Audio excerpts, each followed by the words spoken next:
ሰላም የተከበራችሁ ተመልካቾቻችን ከኢትዮጵያ ቴሌቪዥን የሰባት ሰዓቱን ዜና እነሆ ብለናል። ከዜናዎቹ ጋር ብሩክ ተስፋዬ ነኝ። በቅድሚያም አበይት ዜናዎቹን እናስቀድማለን። ሚዲያና ጋዜጠኞች የሀገርን ብሔራዊ ጥቅም የማስጠበቅ ታሪካዊ ኃላፊነት እንዳለባቸው ጠቅላይ ሚኒስትር አብይ አህመድ አሳሰቡ።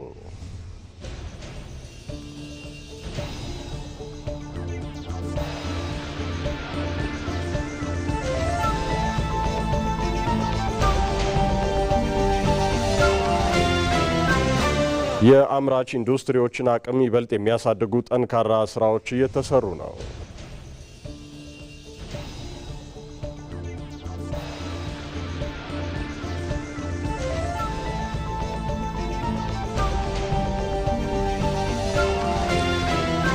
በአዲስ አበባ ከተማ ነዋሪዎችን ተጠቃሚ ለማድረግ የተሰሩ ስራዎች ውጤት እየተገኘባቸው ነው።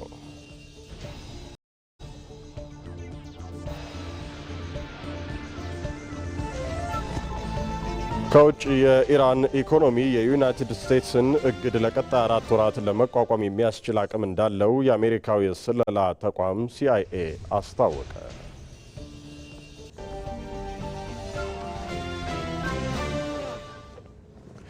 ወደ ቀዳሚው ዜና እናልፋለን። ጠቅላይ ሚኒስትር አብይ አህመድ የጅቡቲ የተመራጩ ፕሬዝዳንት ኢስማኤል ኦማር ጌሌ በዓለ ሲመት ስነ ስርዓትን ለመታደም ጅቡቲ ገቡ። ፕሬዝዳንት ኢስማኤል ኦማር ጌሌ ለሀገራቸው የሚሰጡት አገልግሎት ሁለንተናዊ እድገትን እንዲያስቀጥል ልባዊ ደስታዬንና መልካም ምኞቴን ልገልጽ እወዳለሁ ብለዋል። ጠቅላይ ሚኒስትሩ በኢትዮጵያና በጅቡቲ መካከል ያለው የቆየ ወዳጅነትና ስትራቴጂካዊ አጋርነት ለሕዝቦቻችን የጋራ ብልጽግና እንዲሁም ለቀጣናችን ሰላምና መረጋጋት መጠናከር መሰረት እንዲሆን ጠቅላይ ሚኒስትር አብይ አህመድ ምኞታቸውን አስተላልፈዋል።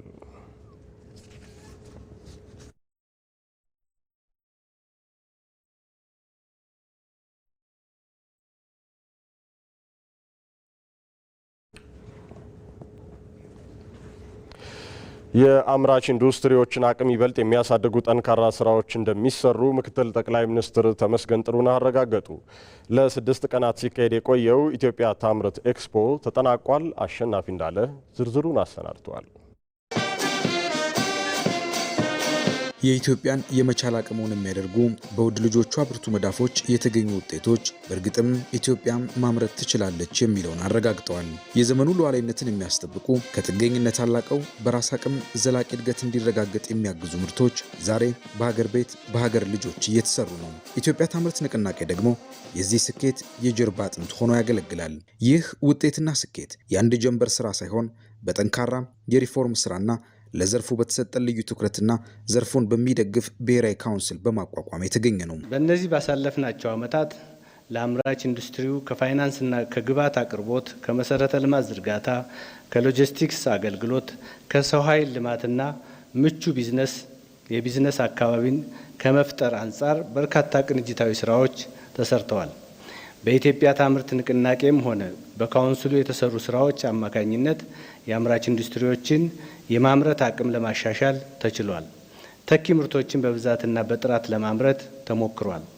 ከወጪ ንግድ እና ከስራ ዕድል ፈጠራ አንጻርም ብዙ ርቀት ተጉዘናል። የኢትዮጵያ ታምርት ንቅናቄ በአሃዝ ከሚገለጹ ውጤቶች ጎን ለጎን የስራ ባህልንና ምርታማነትን ለማሻሻል ረድቷል። የሀገር ውስጥ ምርትን የመሸመትና የመጠቀም ባህል አሳድጓል።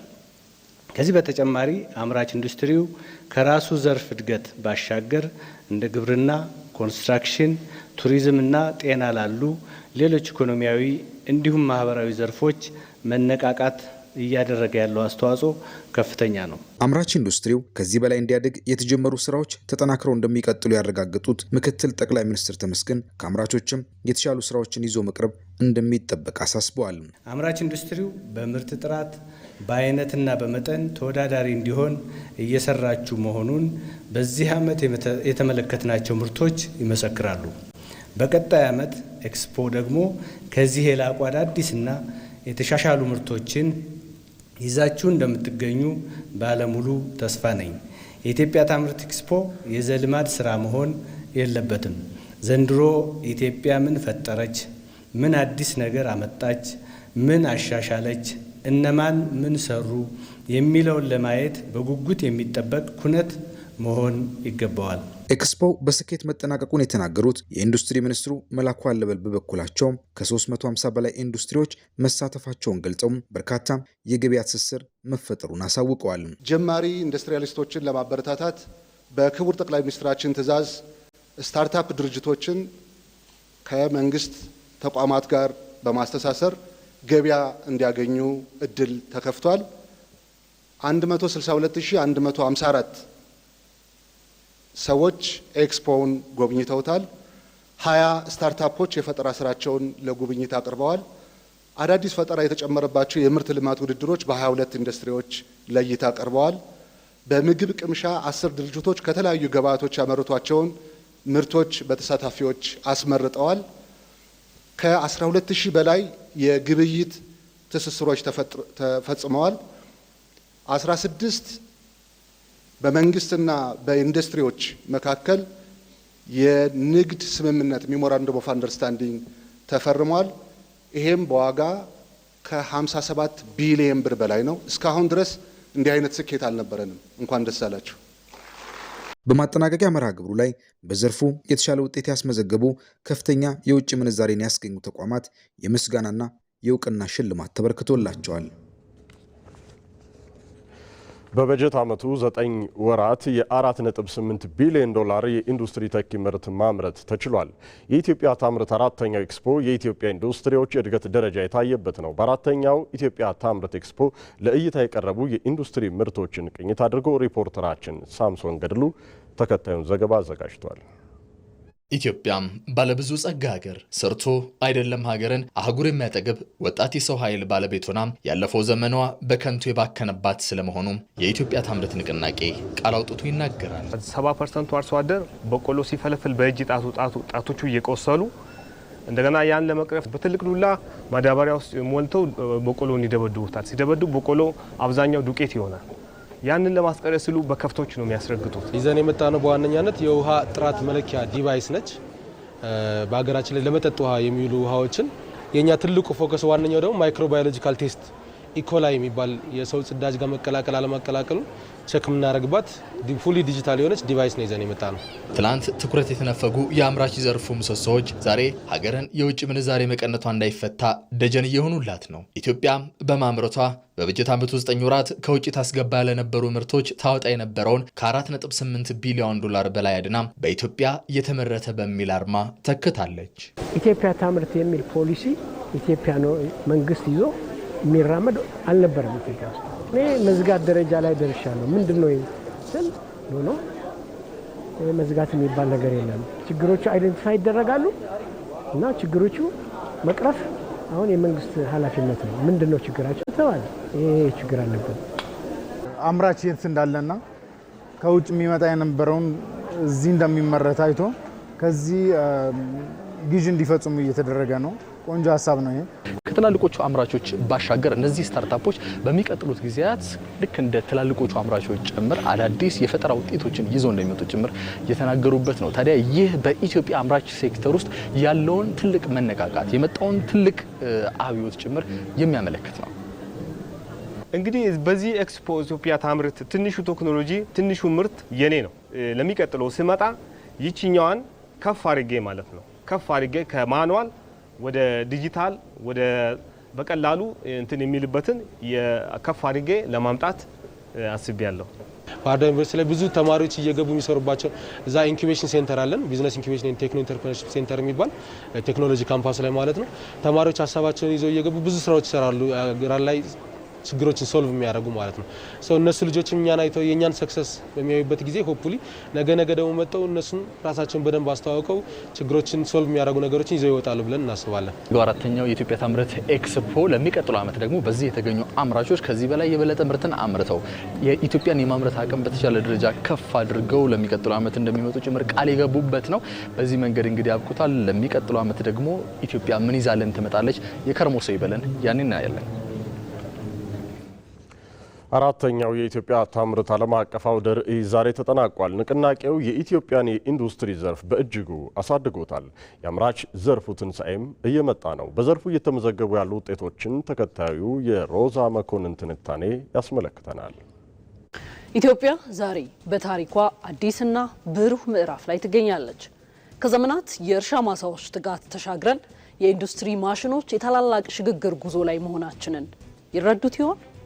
ይህ ጉዞ የኢትዮጵያዊነትን የጥረትና የጽናት ወርቃማ ታሪክ ዳግም የምናድስበት፣ የኢኮኖሚ ነፃነታችንን በገዛ እጃችን የምናጸናበት ታሪካዊ ክስተት ነው። የሀገራችን መንግስት የሰነቀው ግዙፍ ራዕይ የኢትዮጵያን የአፍሪካ ብልጽግና ፋና ማድረግ ብቻ ሳይሆን በማኑፋክቸሪንግ ዘርፍ የማይቀለበስ የኢንዱስትሪ አብዮትን ማረጋገጥ ጭምር ነው። ግን እንዴት? ቆይታችን ይህን ይመልሰዋል።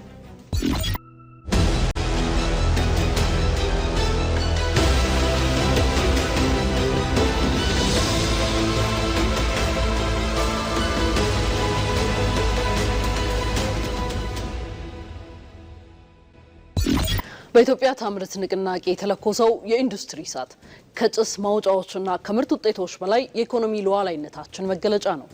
የራሳችንን ለራሳችን በሚል የድል መንፈስ የውጭ ምንዛሬ ጥገኝነትን ሰብረን በሚሊዮን ለሚቆጠሩ ዜጎች የስራ ዕድልን እየፈጠርን ኢትዮጵያን የአህጉሪቱ የማኒፋክቸሪንግ ማዕከል የማድረጉ ትጋት በተግባር መሬት እየረገጠ ይገኛል። እያንዳንዱ በሀገር ውስጥ የሚመረት ምርትና እያንዳንዱ ስራ የሚጀምር ፋብሪካ የኢትዮጵያውያንን ክብር ከፍ የሚያደርግ የድል አርማ ነው። ይህ ሂደትም በምርታማነት ተከብረን በኢንዱስትሪ ሉዓላዊነታችንም አይበገሬ ሆነን ለዓለም የምንተርፍበት የታላቅ ትንሣኤ ማብሰሪያ ነው።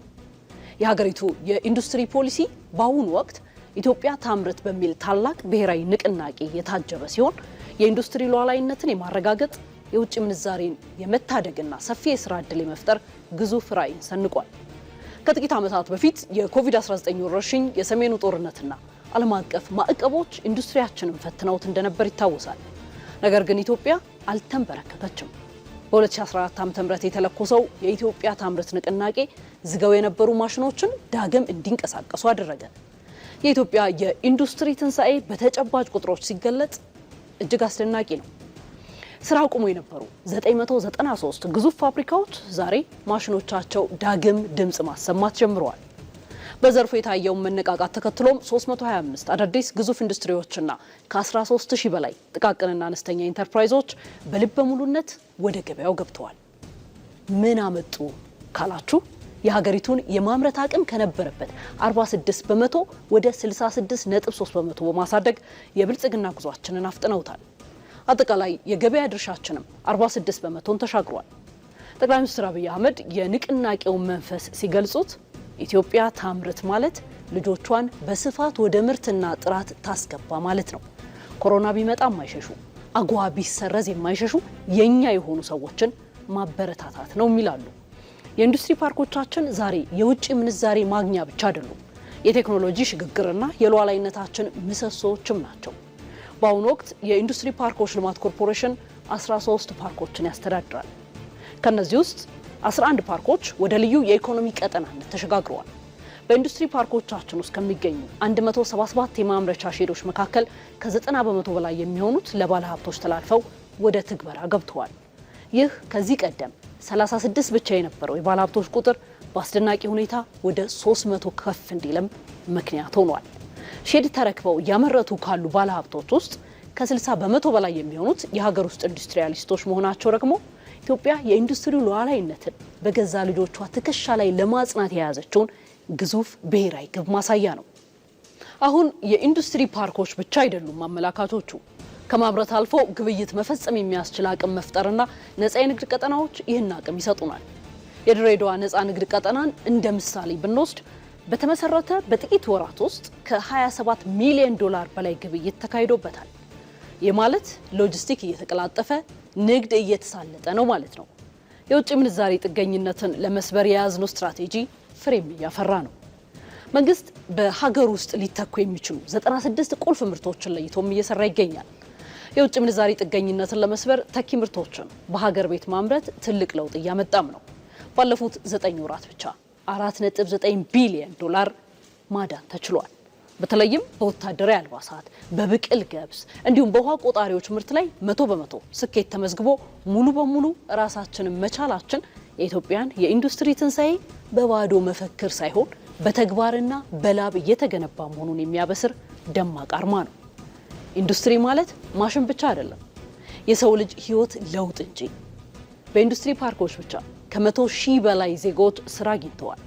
ንቅናቄው በአጠቃላይ ከ235,000 በላይ አዳዲስ የስራ እድሎችንም ፈጥሯል። በገጠር ኢንዱስትሪ መስፋፋት አማካኝነትም የገጠር ወጣቶች ሳይሰደዱ በየአካባቢያቸው እንዲሰሩ እውን የሆነው ፕሮጀክት እስከ 2030 ድረስ 25,000 ስራዎችን ለመፍጠር አልሟል። የኢትዮጵያ የኢንዱስትሪ ጉዞ ከፋብሪካ ሼዶች ግንባታ በላይም ጭምር ነው። ይህ የሀገር ክብርን ዳግም የማግኘት በራስ የመቆምና የምጣኔ ሀብት ነፃነትን የማወጅ ታሪካዊ ምዕራፍም ነው። በ5.3 ቢሊዮን ብር የተገነባው የጥራት መንደር ምርቶቻችንን በዓለም ገበያ እንዲነግሱ ያደርጋል።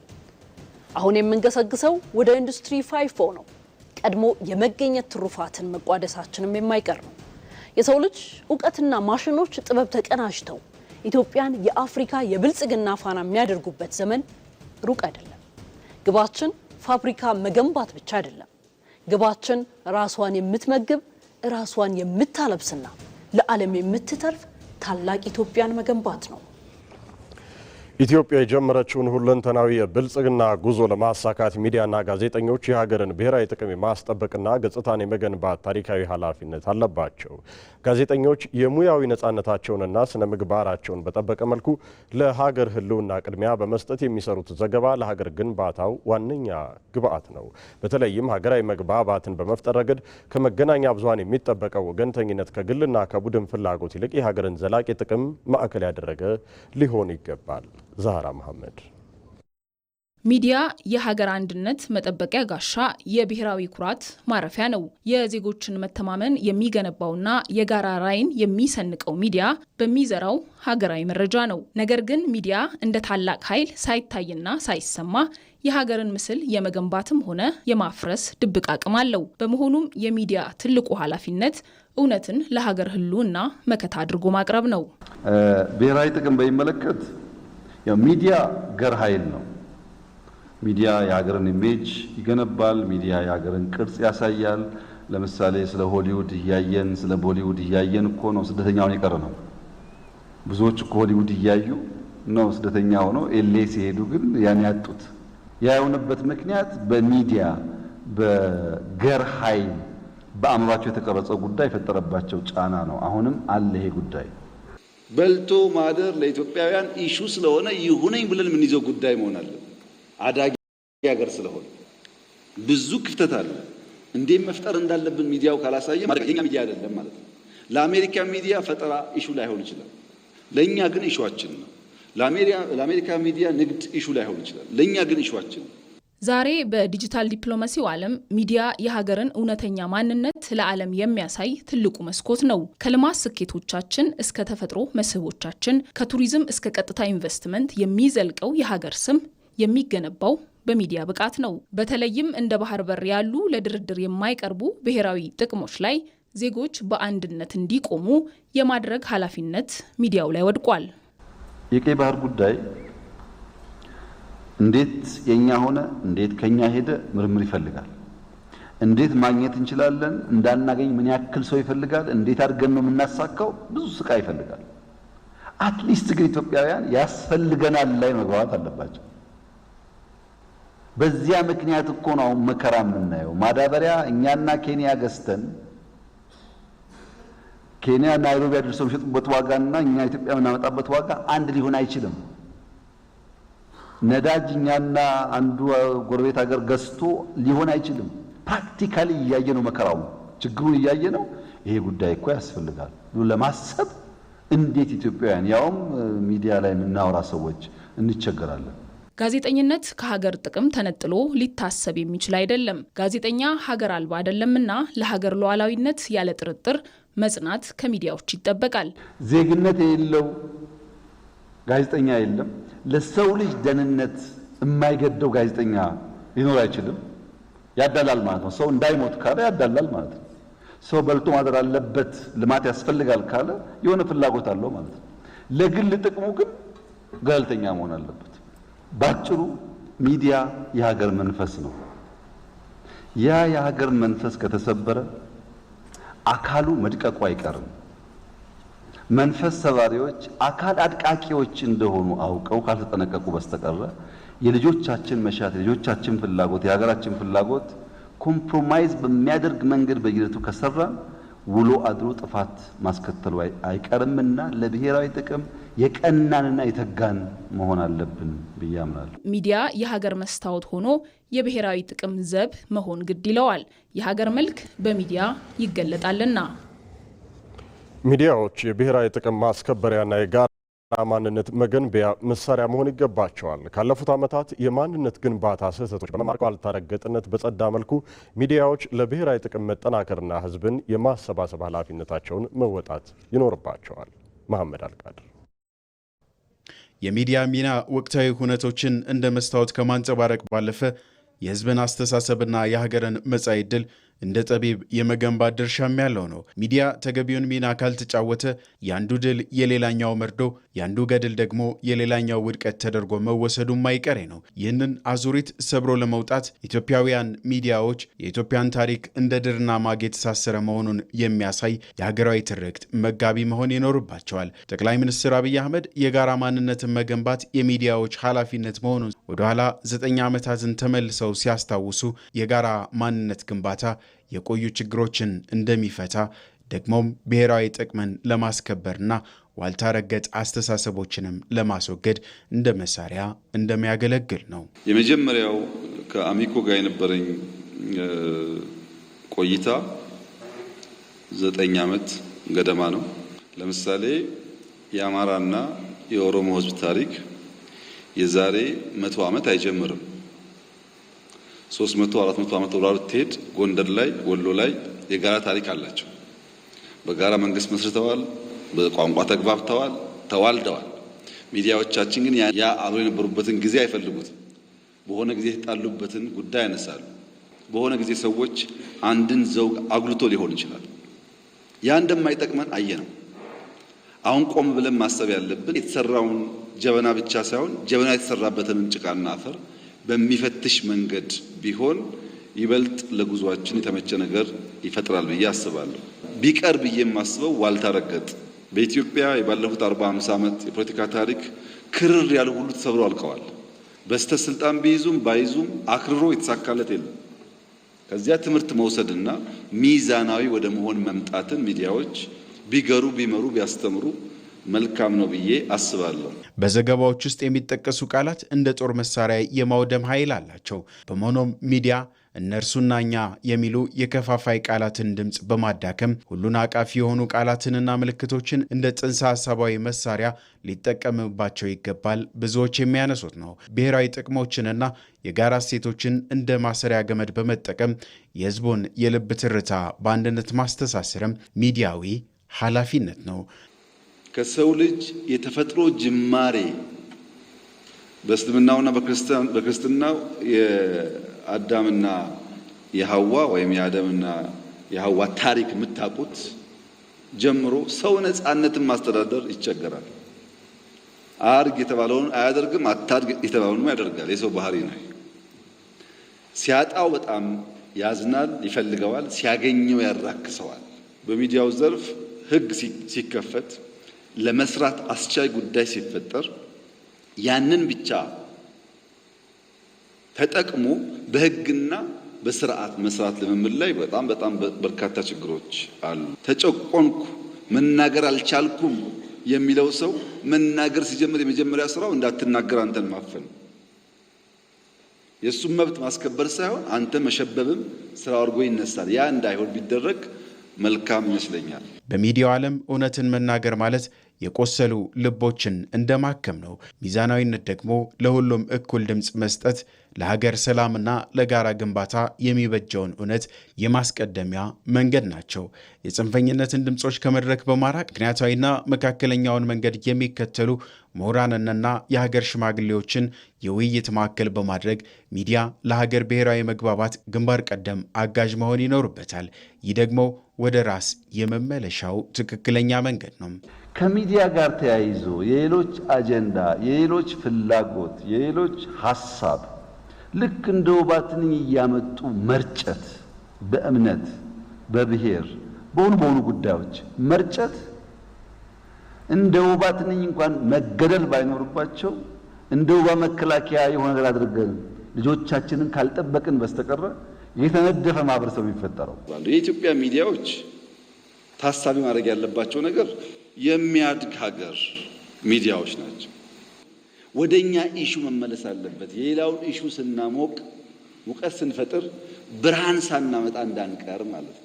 ወደኛ ጉዳይ መለስ ካል በእርግጠኝነት ብዙ ጉዳይ መልስ ያገኛል። ከበዳይ ተበዳይ ክስ ወጥቶ ሚዲያው ወደ አሻጋሪ ትርክት የመቀየር ኃላፊነቱም በዚህ ረገድ የሚነሳ ነው።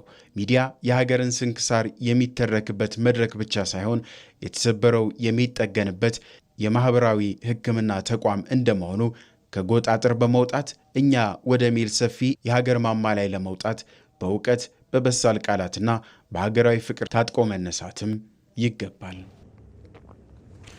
በአዲስ አበባ ከተማ ነዋሪዎችን ተጠቃሚ ለማድረግ የተሰሩ ስራዎች ውጤት የተገኘባቸው ናቸው አሉ ከንቲባ አዳነች አቤቤ።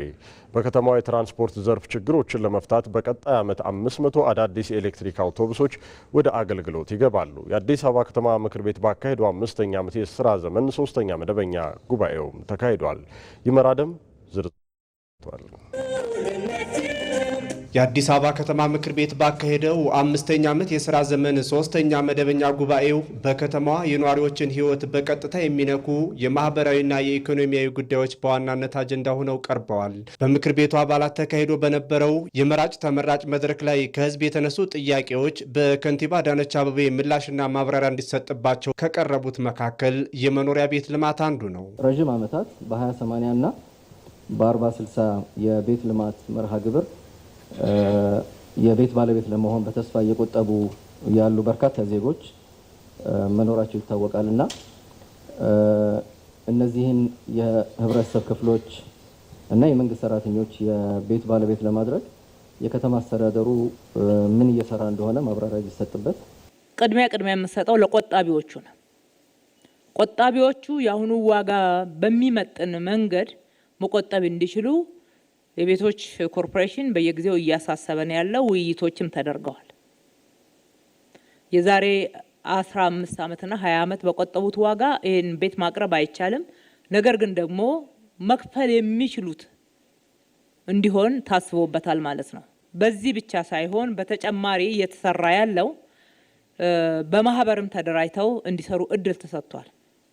በማህበር ተደራጅተው እንዲሰሩ ከተደረገው ውስጥ በ2018 ወደ ግንባታ የገቡትን ብቻ ለማንሳት 119 ማህበራት ወደ ግንባታ ገብተዋል። ሌላኛው በምክር ቤት አባላቱ ማብራሪያ እንዲሰጥበት የተነሳው የጤና ጉዳይ ነው። የጤና አገልግሎታችን የተሳለጠ ጥራቱን የጠበቀ የማዳን ምጣኔው ከፍ ያለ የጤና ባለሙያውም አገልግሎቱ እጅግ በጣም የተሳለጠ እንዲሆንና የተለያዩ የጤና ላይ የሚያስፈልጉ ግብአቶች እንዲሟላ ከማድረግ አኳያ ምን የታሰበ ነገር አለ? ከተማዋን ተደራሽነትና ጥራቱን በጠበቀ መልኩ የጤና ቱሪዝም ማዕከል ለማድረግ በተሰራው ሰፊ የመሰረተ ልማት ስራ ነባር ሆስፒታሎችን በዘመናዊ መልኩ ማስፋፋት መቻሉንና 4 አዳዲስ ትላልቅ ሆስፒታሎች በማጠናቀቂያ ግንባታ ላይ ናቸው።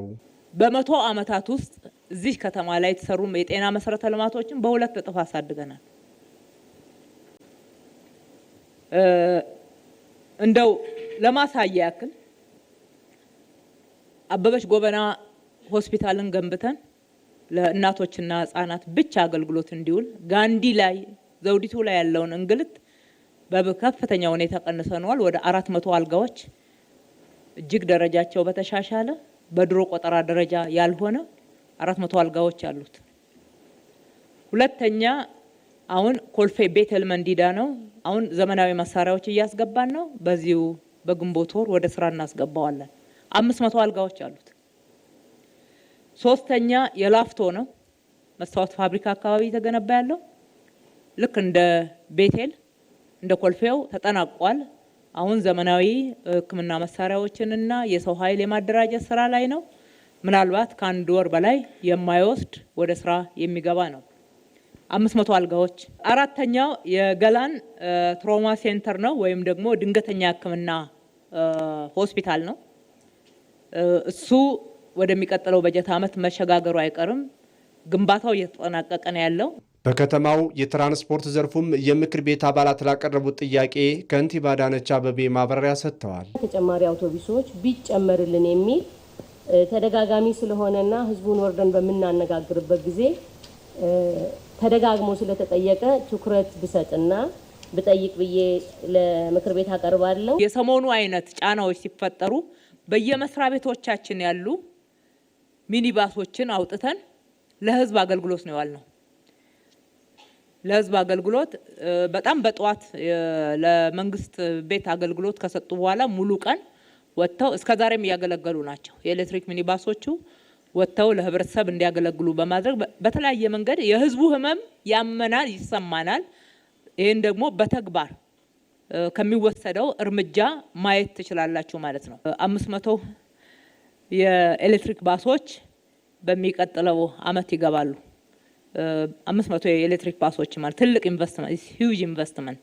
የአዲስ አበባ ከተማ ምክር ቤት ለ2018 በጀት ዓመት የሚሆን 9.94 ቢሊዮን ብር ተጨማሪ በጀትና ልዩ ልዩ ሹመቶችን በማጽደቅ መደበኛ ጉባኤውን አጠናቋል። በየአራት ዓመቱ የእግር ኳስ አድናቂዎች በጉጉት የሚጠብቁትን ትልቁ የእግር ኳስ ውድድር ይመለከታሉ። በሞቀ መንፈስ በጋራ የድጋፍ ዝማሬ አስደሳቹን የእግር ኳስ ትዕይንት እርስዎ በአካል መታደም ይችላሉ። ዕድሜ ለቪዛ! በኢትዮጵያ ንግድ ባንክ ቪዛ ካርድ የግብይት ክፍያውን ሲፈጽሙ የዓለም ዋንጫ የእግር ኳስ ጨዋታዎችን በቀጥታ መመልከት የሚያስችለው ዕድል ያገኛሉ። ነካ አድርገው ከፍለው ወደ ፊፋ 2026 የዓለም ዋንጫ ይጓዙ።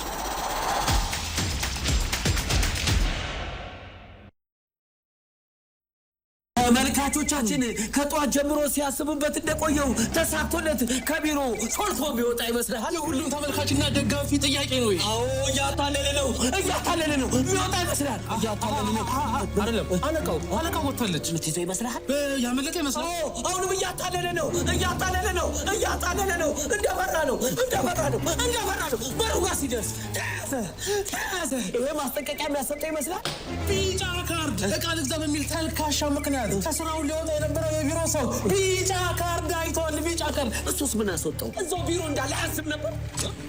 ቢሮ እያለን ያልከው? አዎ፣ መቼም በዚህ ጊዜ ቴሌብር ማይጠቀም የለም። አዎ፣ ቴሌብር ላይ በሚገኘው ዘመን ገበያ የሚያስፈልገው ማንኛውንም አይነት ነገር ቢሮ ድረስ ሸምቶ በቀላሉ ማድረስ ይችላሉ። ታዳሚዎቻችን የዲጂታል ኢትዮጵያ ግብይት መዳረሻ በሆነው ዘመን ገበያ ውስጥ የገባ ይመስላል።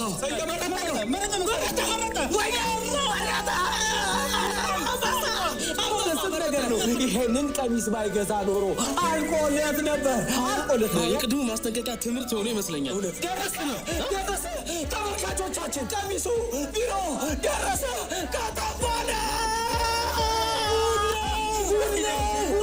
ምን አይነት ብቃት! ምን አይነት ቴክኖሎጂ! ወይኔ ዘመን ገበያ ከጉዳ ወጣ።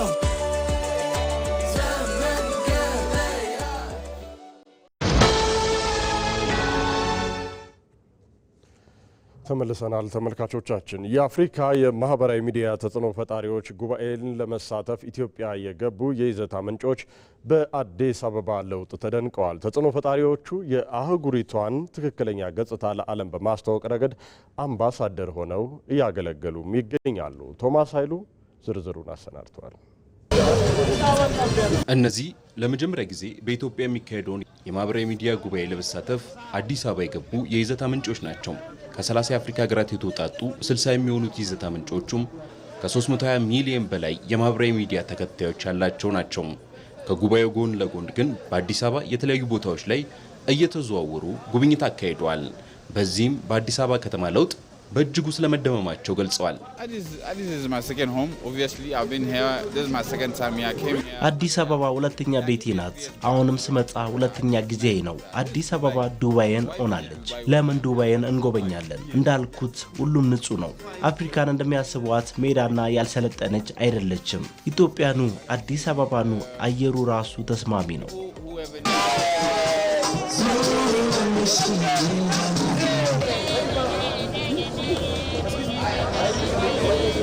Really happy to እዚህ በመምጣቴ በጣም ደስተኛ ነኝ። ሁሉም ነገር እዚህ ደስ ይላል። አዲስ አበባን በጣም ወድጃታለሁ። የመጀመሪያ ቀኔ ነው። ማታ ነበር የመጣሁት። ከቃላት በላይ ሆኖብኛል። ኢትዮጵያን አይቼ አፍሪካዊ በመሆኔ ኮርቻለሁ። ከ7 ዓመት በፊት መጥቼ ነበር በትራንዚት። ይህንን አልነበረም የማስታውሰው። ግንባታው የሚገርም ነው። ህዝቡም ተግባቢ ነው። ትልቅ ስራ ነው። አፍሪካ ግን እንዲህ ትመስላለች ብለሽ አስበሽ ታውቂያለሽ? በፍጹም ከአፍሪካ ሀገራት ጋር አትወዳደርም። በናሚቢያነቴ እኮ የምኮራ ነኝ። እኛ ግን ብዙ ይቀረናል። አየሩ ንጹህ ነው። ብቻ ሁሉም ነገር እዚህ ደስ ይላል። የማህበራዊ ሚዲያ ተጽዕኖ ፈጣሪዎቹ ማህበራዊ ሚዲያን ለተሻለች አፍሪካ በሚል የአህጉሪቱን ገጽታ በማህበራዊ ሚዲያዎቻቸው ለመልካም በመጠቀም አህጉሪቱ የተሳለችበትን የተሳሳተ ትርክት በመቀየር ረገድ ትልቅ ሚና የሚጫወቱ ይሆናል።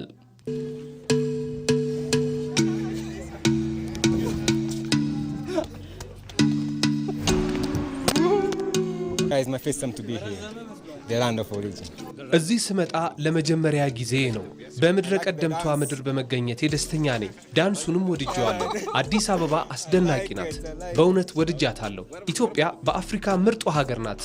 መሰረተ ልማቱን፣ ቴክኖሎጂውን፣ ተፈጥሮውን በተለይም አረንጓዴነቱን ወድጄዋለሁ። የጉለሌ የእንጀራ ማዕከል ውስጥ ነው። አሁን ደግሞ እነዚህ ተጽዕኖ ፈጣሪ ግለሰቦቹ ይኸው እየሞከሩ ነው፣ እያነፈሱ አሳይልኝ።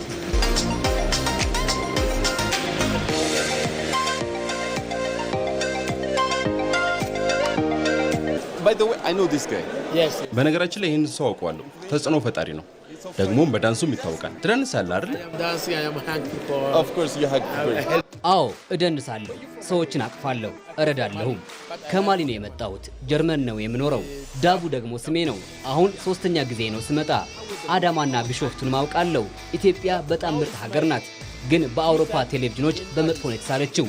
እዚህ ስመጣ ደነገጥኩኝ። ኢትዮጵያ በጣም ምርጥ ሀገር ናት። ቀጣይ ዓመት የሚመጣ ይመስለኛል። በጣም ደስተኛም ነኝ። እንጀራም ዳቦም እወዳለሁ። ጉብኝቱ በጣም አሪፍ ነው። ከደቡብ ሱዳን ነው የመጣሁት። ብዙ ነገሮችን የማገኝበት ይሆናል። ንጹህ ሀገር አላችሁ። አፍሪካውያኖች አዲስ አበባ መጎብኘት አለባቸው። ሌላ ሀገር ለጉብኝት ከምትሄዱ እዚህ ኑ ማለት እፈልጋለሁ። ትወዱታላችሁ። ተጽዕኖ ፈጣሪዎቹ ከኢትዮጵያ የይዘት ፈጣሪዎች ጋር የልምድ ልውውጥ ያደርጋሉ ተብሎም ይጠበቃል። ጉባኤው ፐልስ ኦፍ አፍሪካም ከኤጂኤ ቴክኖሎጂ ኢንተርፕራይዝ ጋር በመተባበር የተዘጋጀ ሲሆን በአድዋ ድል መታሰቢያ የሚካሄድ ይሆናል።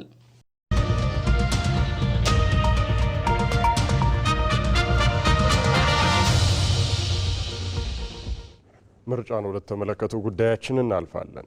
የሆሮ ጉድሩ ዞን ነዋሪዎች በ7ኛው ጠቅላላ ምርጫ ላይ ለመሳተፍ አስፈላጊውን ዝግጅት ጨርሰን እየተጠባበቅን ነው አሉ። በዞኑ ካርድ የወሰዱ አካላት ድምጻቸው ዋጋ እንዳለው በመረዳት የድርሻቸውን መወጣት እንዳለባቸውም ጥሪ አቅርበዋል። ሩት ወርቁ ምርጫ የሀሳብ የበላይነት አሸናፊ የሚሆኑበት መድረክ ነው። ሰላማዊ የፉክክር ሜዳና የዲሞክራሲ ልምምድ መገለጫም ነው። የሆሮ ጉድሩ ዞን ነዋሪዎች ትክክለኛ የዲሞክራሲ ስርዓት እንዲገነባና ቀጣይነት ያለው ልማትና ሰላም እንዲረጋገጥ ያስችላል ያሉትን ፓርቲ ለመምረጥ ተዘጋጅተዋል። ቆጲያል ዱሬ ኬኛ ጡሙሬ ካርዲ ኬኛ ፉዳኔ ማቲ ኬኛ ወሉ በቺቭኔ ጉዩ መሳኤ ገቻ ጅራ ለምርጫው ዝግጅት አድርገናል። ካርዳችንን ወስደን ቀኑን እየተጠባበቅን ነው። ባለው ሁኔታ በጣም ደስተኛ ነን። የዲሞክራሲ ስርዓታችን እያደገ ነው። ዜጎች በዲሞክራሲያዊ መንገድ የሚወክላቸውን ፓርቲ ለመምረጥ በተዘጋጀላቸው እድል ለመጠቀም በ7ኛው ጠቅላላ ምርጫ ላይ በንቃት መሳተፍ ይኖርባቸዋል። ዱበርቶን ገየ ጉዳ ቀብዲ ፍለቹፍ ገየ ጉዳ ቀብዲ የሴቶች ድምጽ ዋጋ አለው። ስለዚህ በምርጫው መሳተፍ ያስፈልጋል። እኔም እንደ አንድ ዜጋ በሀገር ላይ እኩልነት እንዲሰፍንና እድገት እንዲኖር ለማስቻል ኃላፊነቴን እወጣለሁ። ለዚህ ደግሞ ምርጫ የሚሰጠውን መብት መጠቀም ያስፈልጋል። እኔም ይህን መብቴን ለመጠቀም ተዘጋጅቻለሁ። የሀገርን ቀጣይ ዕጣ ፈንታ የመወሰን ከፍተኛ ሚና ያለው ምርጫ ነጻ፣ ፍትሐዊ፣ ዲሞክራሲያዊና ሰላማዊ ሆኖ እንዲጠናቀቅ ከሁሉም ኃላፊነትን መወጣት ይጠበቃል። ነጻነትና እኩልነት ፓርቲ በአዲስ አበባ ጎዳናዎች ላይ የምርጫ ቅስቀሳን አካሄደ። ፓርቲው በጎዳና ያካሄደው ቅስቀሳ በዋናነት የፖሊሲ አማራጮቹን ለሕዝብ ለማስተዋወቅ ዓላማ አድርጓል። ፓርቲው የሚያራምዳቸውን የፖለቲካ ኢኮኖሚና የማህበራዊ ፍትህ አማራጮችን በጎዳና ቅስቀሳው ለሕዝብ አድርሷል። የቅስቀሳ መርሃ ግብሩ ፓርቲው በምርጫው ሂደት ውስጥ ያለውን ተሳትፎ ያሳየበት ነው ሲል ሪፖርተራችን ዋለልኝ ታምር አድርሶናል።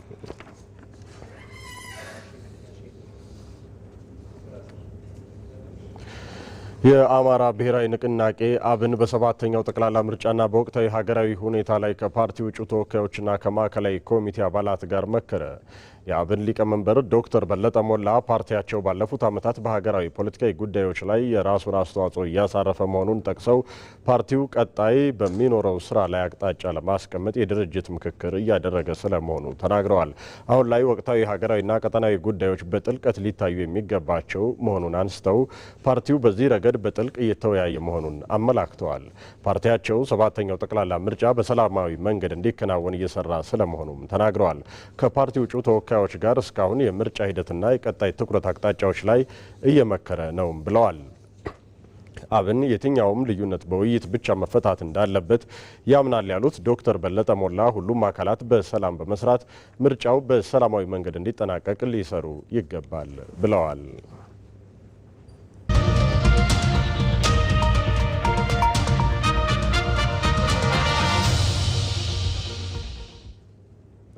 ከምርጫ ጉዳዮች ወጣ ስንል የንጹህ መጠጥ ውሃ መሰረተ ልማቶች በአቅራቢያቸው በመገንባታቸው ከእንግልትና ከተለያዩ ውሃ ወለድ በሽታዎች እንደታደጋቸው በምስራቅ ጎጃም ዞን የደጀን ወረዳ ነዋሪዎች አስታወቁ። በወረዳው የንጹህ መጠጥ ውሃ ሽፋንን ለማሳደግ ከ12 ሚሊዮን ብር በላይ በሆነ ወጪ 50 የንጹህ መጠጥ ውሃ ፕሮጀክቶች እየተገነቡ ስለመሆናቸው ተገልጿል። ተስፋውን ደስታ ተጨማሪ አለው።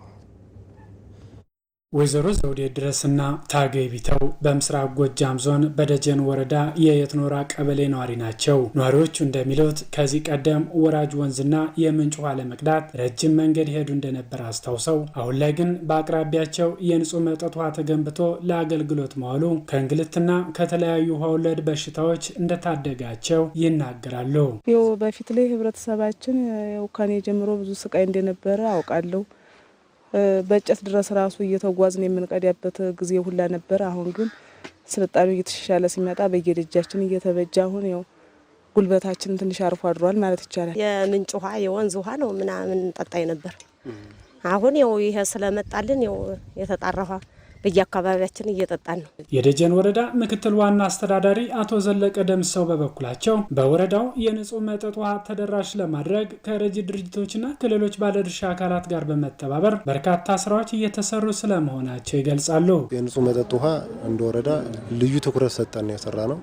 በተለይም የውሃ አቅርቦት ችግር ያለባቸውን አካባቢዎች ለይተን ቀድመን ነው ወደ ስራ የገባ ነው። በበጀት ደረጃም በዚህ ችግር ውስጥም ሆነን ወደ 6 ሚሊዮን ወደ ነው የመደብ ነው።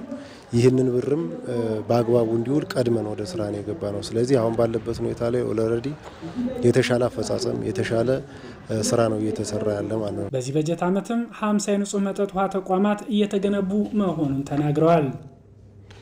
የኢራን የኢኮኖሚ የዩናይትድ ስቴትስን እግድ ለቀጣይ 4 ወራት ለመቋቋም የሚያስችል አቅም አለው ብሏል የአሜሪካው የስለላ ተቋም CIA። በኢራን የነዳጅ መርከቦች ላይ ጥቃት የፈጸመችው አሜሪካ ካቀረበችው ባለ 14 ነጥብ የሰላም እቅድ ከቴህራን አዎንታዊ ምላሽን እየጠበቀች ነው። ሰይፉ ገብረ ጻድቅ